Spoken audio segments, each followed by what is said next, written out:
This episode of Nuff Said is brought to you by Tweaked Audio. To get awesome headphones, go to tweakedaudio.com and use the coupon code Southgate to get 30% off, free shipping, and a lifetime warranty. Or you can get there through the link on our website, southgatemediagroup.com.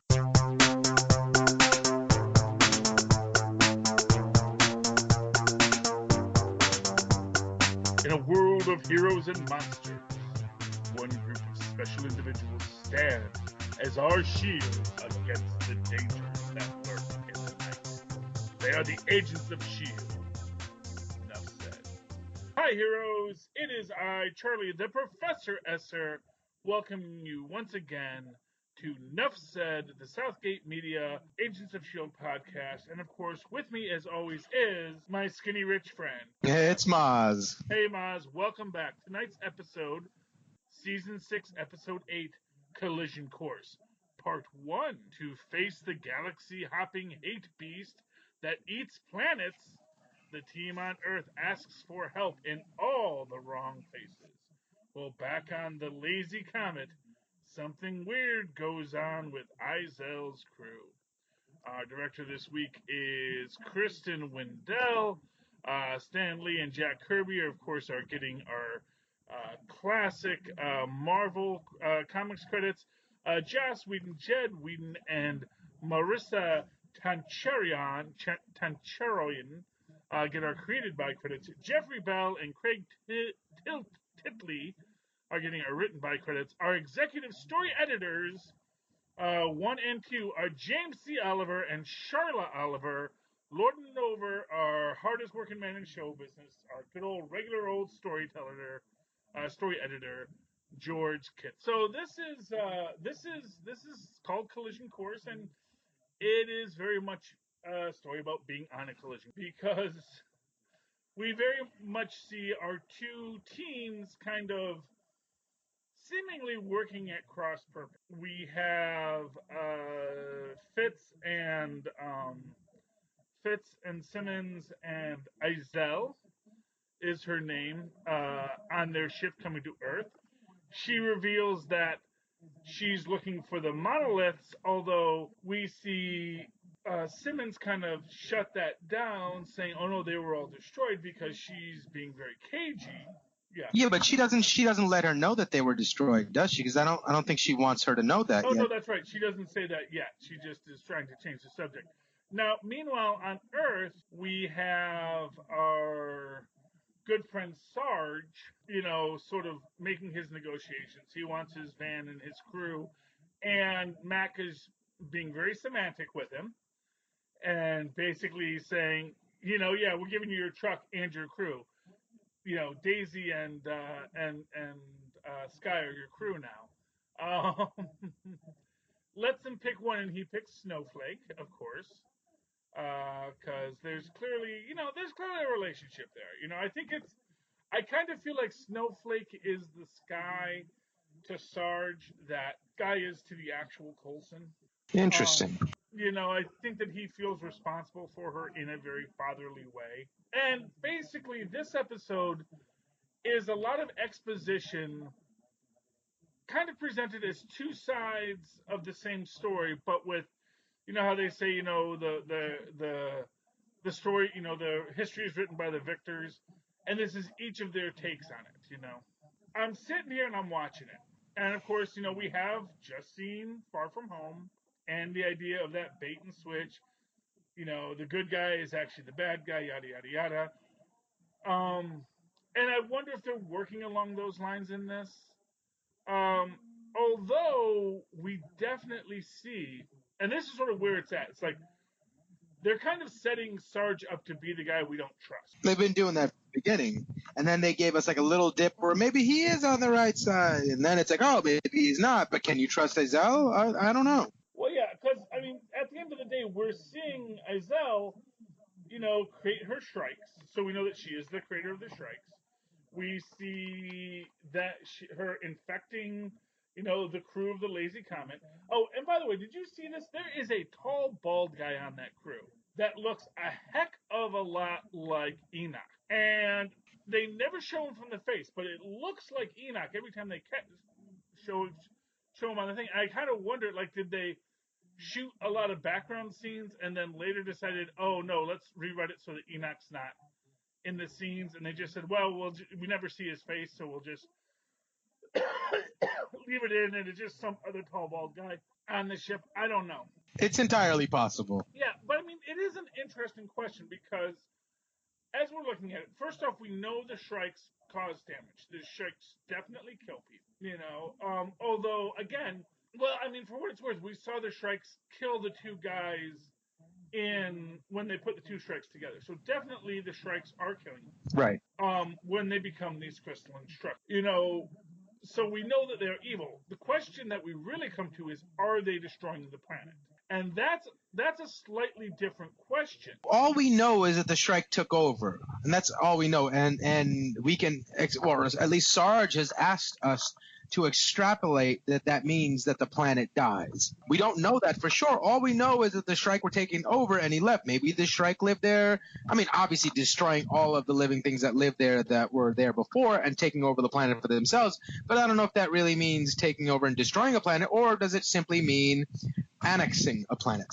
Well, you know, part of the thing I wonder is it possible that basically the Shrikes wouldn't destroy, they're going to kill people, you know, but they're going to kill like, you know, 24 people. But that basically because you never let them complete their process, they wind up continually, you know, taking more and taking more and taking more.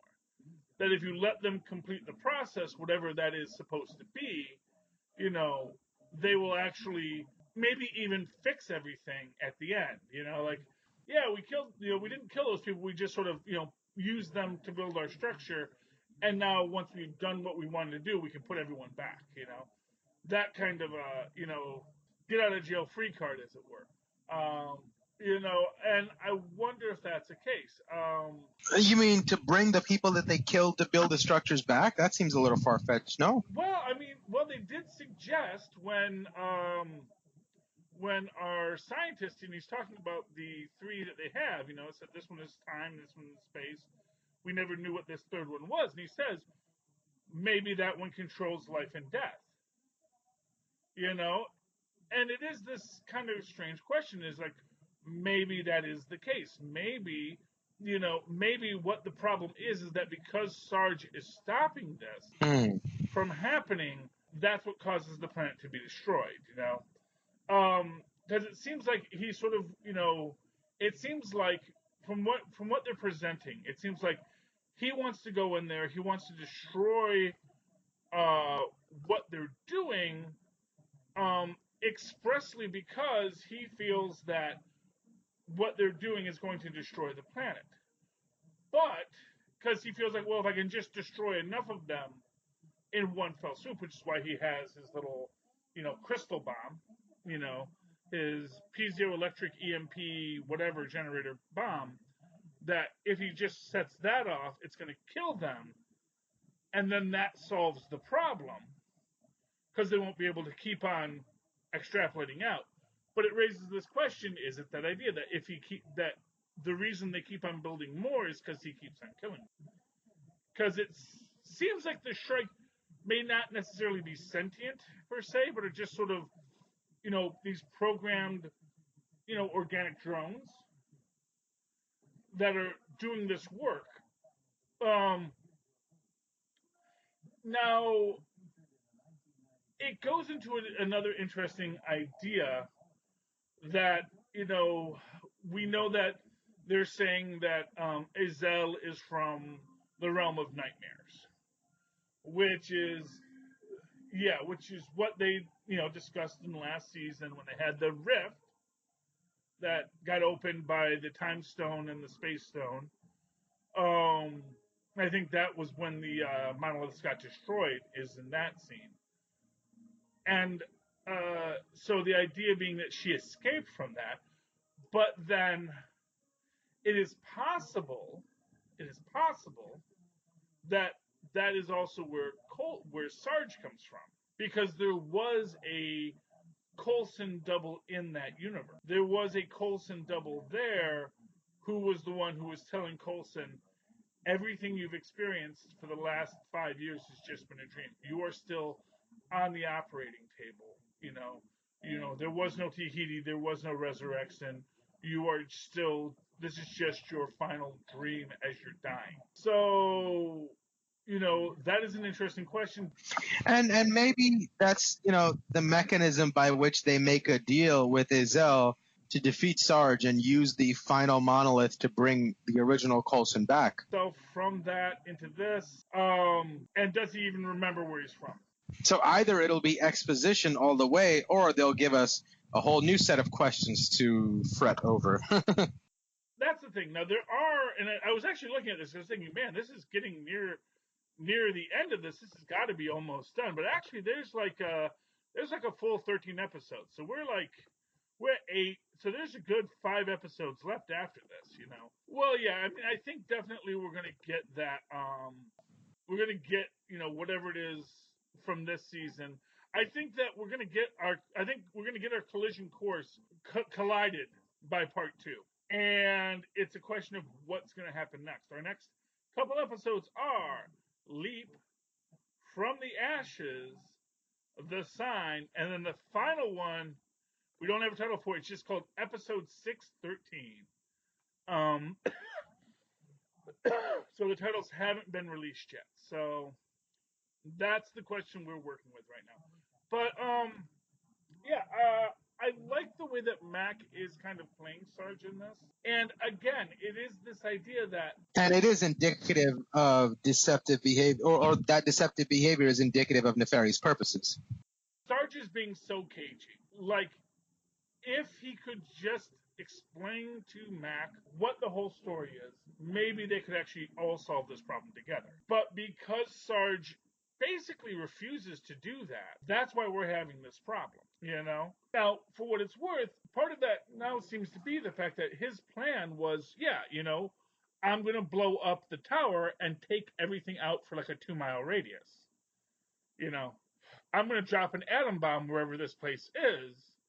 And yeah, it's probably going to take out a lot of civilians, but you know what? It's for the best. And that's sort of Sarge's take on it, which, granted isn't a shiny happy answer. It's not the one that Mac would want. It's not something that Agents of S.H.I.E.L.D. would want to work with, but it is an honest statement on it, that just because he needs to kill all these extra people does not mean that he is in the wrong. It's like, Izel could still be every bit the monster he says she is. It's just that they're not willing, Mac just wouldn't want to accept that as at face value.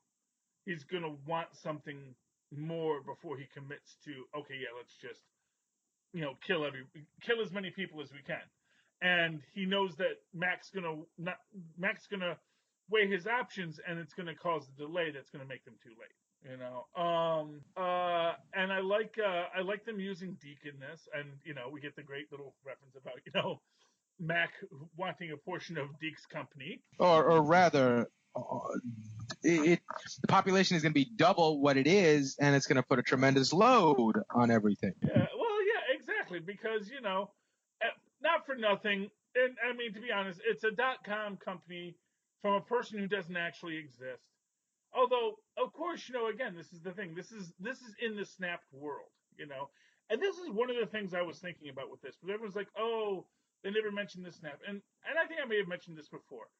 The fact of the matter is, for as desolate as they made everything look in Endgame, the reality is, in 5 years, the Earth's population is going to be almost back to where it was. Well, yeah, I mean, really, but the thing is that when we come back, basically, as I've said, when you cut the population of the Earth in half from 8 million to 4 million, we were basically at like 4 or 5 million back in like the 60s and 70s. So, there were a lot fewer people. And we're in a situation where, yeah, we've got a surplus of... Yeah, I mean, but I think even before that, the idea of feeding 4 billion people with half the amount of people that existed before, farms and crops probably went to waste. Is probably a whole reorganization of how the supply chain of everything has to be remodeled completely. Of stuff, because we had stuff for 8 billion people. Now we have 4 billion people. But the fact of the matter is 4 billion people is still a lot of people. And truthfully, I don't think you could even argue that, they'd stop playing professional sports. Like, I think the Mets would still be around, except maybe New York just didn't want to. Maybe, and you really that might just be about the financial problems that occurred. Because probably your biggest problems with 8 billion people or 4 billion people disappearing is probably there's some financial turmoil around there. And so you probably couldn't afford to maintain 2 sports teams in New York after that. So, yeah, but that's why it's a year after. Because within a year, people are going to have their feet back on the ground and they're going to know what they're doing. And, yes, half the crops disappeared, but all the Doritos were still on the shelves. Right. So there was a lot of stored food that was purchased to make way for 8 billion people. Now there's only 4 billion people. So we do have twice as much food in the ready prepared category. We just don't have that year's fresh crop. And we'll have that next year. So the fresh food that first year becomes much more expensive because there's so much less of it. But for the ready prepared food, there's a surplus of it. So, people are going to wind up eating a lot more ready prepared food for those first year or two. And then after that, yeah, everything's going to catch back up. Everything's going to settle because there's still 4 billion people on the planet. So that's one of the reasons I think that it's not that weird the way they presented this. It's not so strange that they're not talking. It isn't maybe it's a little strange that they're not talking about it, but why would you talk about it? They all know it. It's like if you were a Holocaust survivor, would you every time say when you met other Holocaust survivors, like, "Hey, remember the Holocaust?" No, you'd be like, "Yeah, let's continue on." Because it was kind of a dark time and a difficult thing we all had to go through. So that's my take on it. And again, the fact that we just lost half the planet again explains why Mac would not want to cotton to an idea of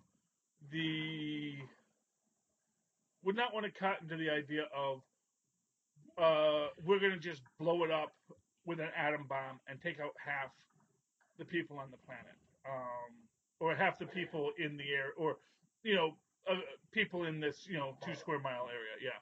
Well, exactly. Yeah, we're not going to do that because we just went through a tragedy. I'm not going to authorize another tragedy there. In that sense, the I'm sorry, I lost my train of thought. In that sense, Sarge is trying to do what he has to do.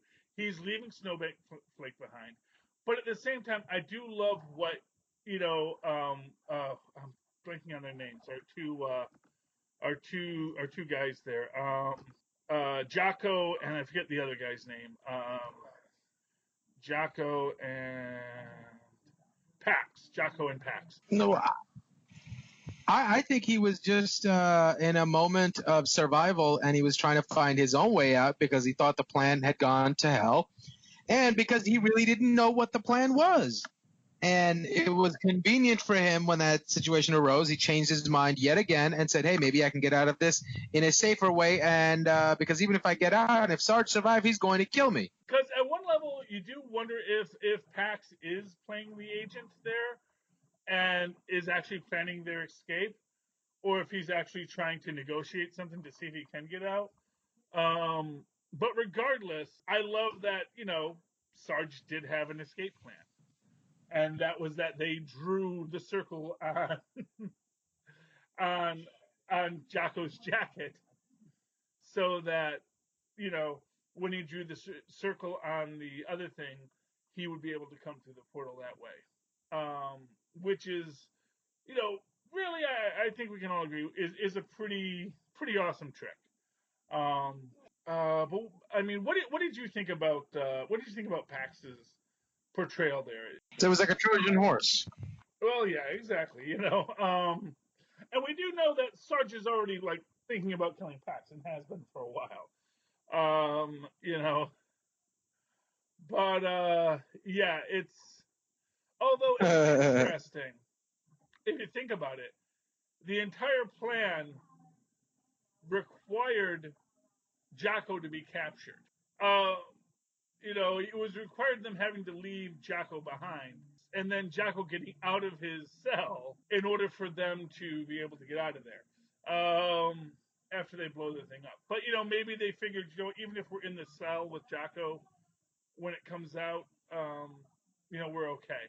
And maybe they would have done something else, like have Jacko leave his jacket somewhere, at the base, so that when they all left, they could all come back to the jacket. I don't know what their whole plan was, but it seems like it really did require Jacko to still be to be held prisoner, but still being able to get out in a timely fashion. And in a kind of weird way, that is sort of what Sarge is doing. But he does betray Snowflake. But then again, Snowflake has fallen for Deke, which is its own. I don't know how to take that, Mm-hmm. because she is clearly a crazy. For what it's worth, this is a guy who grew up in a dystopian future. He may not know that he may still be adjusting to what normal behavior is.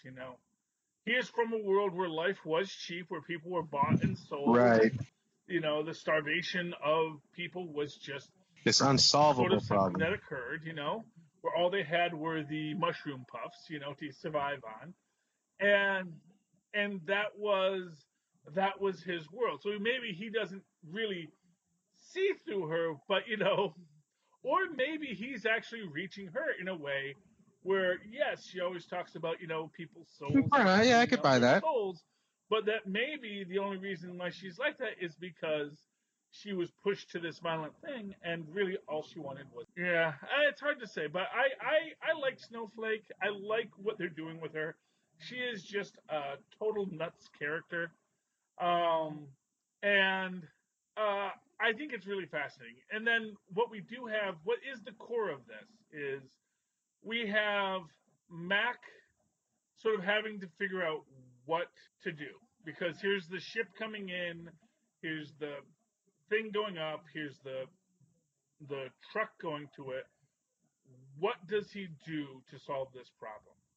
And it is very much a Nakashi Maru kind of thing. It's like, what is the way you solve this problem? Yeah, exactly. And I like the fact that, Fitz and Simmons, they make a point that they're trying to, and I don't know why it's that hard to communicate with with Earth. Like, I'm sure there has to, well, I guess maybe because it has subspace communicators, and like retrofitting it to be a radio communication maybe is difficult, you know? That they just really that they don't have subspace communicators at the base, which would also explain why, Daisy and them couldn't be in contact with the base, because they just didn't have that technology available to them. They'd cracked, FTL travel, but they hadn't cracked, FTL communication. So, and then trying to retrofit it to be a radio broadcast that they can get to the frequency, the secure shield frequency, to make sure that they can hear it, is not something that they could easily do. So it makes sense on certain levels, but I really liked how they handled that. And and they realize that Izelle is definitely up to something. They know she's not to be trusted because she just took over the entire crew. But you realize that when she says her crew, she's talking about the Shrike. Oh, see, that makes so much more sense to me than there being a double in the nightmare realm of Coulson, which makes me think that there's a double of everyone in there, no? Or is it just like a place where your projection of your worst self lives, That's who Sorry. Right, so everyone has a double in there, I guess. Or and maybe... now her Shrikes have taken over this crew. Oh, interesting. I gotcha. But is that, it's like one of these things, is that something they have to do to survive? Like, these are a symbiotic creature, they have to take over these life forms. And again, once they have what they want, they can put everything back, and it'll be no harm, no foul, But it's what they have to do to survive. And meanwhile, Sarge is doing what he feels he has to do to survive. I do think Izelle is still going to be the monster at the end of this. Right, so then, but what's the whole bit about Coulson, like, losing somebody and that sent him on the path like this? He seems to have more of a backstory than just something that was created recently, But I think we're going to find out that there's more depth to the story than it seems. And I wonder if maybe Sarge actually is Coulson. Oh, right. Or it could also be like, the Joker telling 5 different versions of how I got these scars. Like Sarge is a Coulson, like that, like maybe he is Coulson, but again, pulled from the time stream or resurrected in some other way. Like after he died, he was brought back by some system and sent back to do this thing, but he has no memory because again, they heated his memory, and who knows? Well, Right. Well, isn't the story that Izel was released and then found the monoliths and took them over, or in the Nightmare realm, yeah, it's what you they fear were about. originally hers? Well, or it's something else you fear, So so for example, for Fitz, it very much is Leopold Fitz.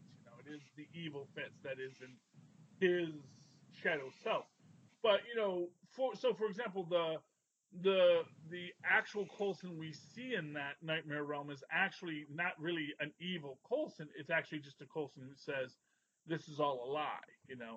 Playing into his fears that everything that is happening, it's too ridiculous and it was never really real. And it's also possible, since they both came from the Nightmare Realm, that he might just be a general working for Izel, and that maybe it's not a bomb at all, and maybe it's something to help Izel's plan. I mean, that is true, but then again, we don't. And again, that's the interesting thing about the Tahiti Protocol is they could have programmed him with whatever they wanted to. Yeah, well, it could be anything. And again, it is, I love that scene where he's talking about how Izel is motivated by hate, and it says, "And what motivates you?" And he says, "Love."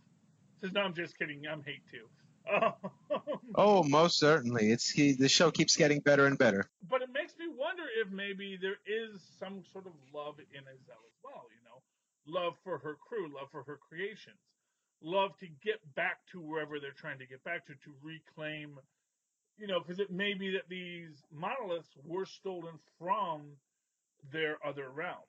Well, that's the question. We don't really know yet because all we're working on is these myths, these ancient myths. But it kind of almost to me seems like humans got the monoliths. The monoliths released Azel, and then she's been trying to get back using these monoliths because they have prevented her from getting access to the monoliths. I think that seems to be the story that they're working with.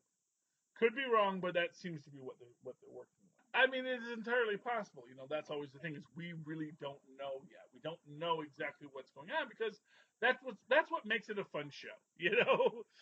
There's one thing we can say. That's what makes it a fun show is that we don't know what's going on. We don't know where we're going next. We just know that something is up, and we're getting a lot of double crosses. Um, where they go from there, we don't know yet. But I'm excited. Okay. Any final thoughts on tonight's episode, Mozz? No, I think we covered pretty much everything. Okay. Well, in that case, Mozz, how can people find you if they would like to reach out to you? Well, they can email me at mozzmanzor@gmail.com or find me on Facebook under Mozz Manzora. That's MOZZMANZOOR. And of course, if you'd like to write to me in that old-fashioned email way, the way our Mozz and Paz once did, you can do so at superconnectivityblog@gmail.com. That's superconnectivityblog, all one word, at gmail.com. Of course, follow me on Twitter as I live tweet Agents of S.H.I.E.L.D. and Cloak and Dagger and other shows that are on when they're on, and I can watch them, but they're not right now, so I can't. At Charlie Esser. That's CHARLIESSER. Look for the 2 E's in the middle. For quality. Bing! Oh, dear friends, thank you once again for listening to us here on the Nuff Said Network, or on the Southgate Media Network for Nuff Said. We always enjoy talking to you, but now we're done talking, and so we say, Enough said. Nuff Said.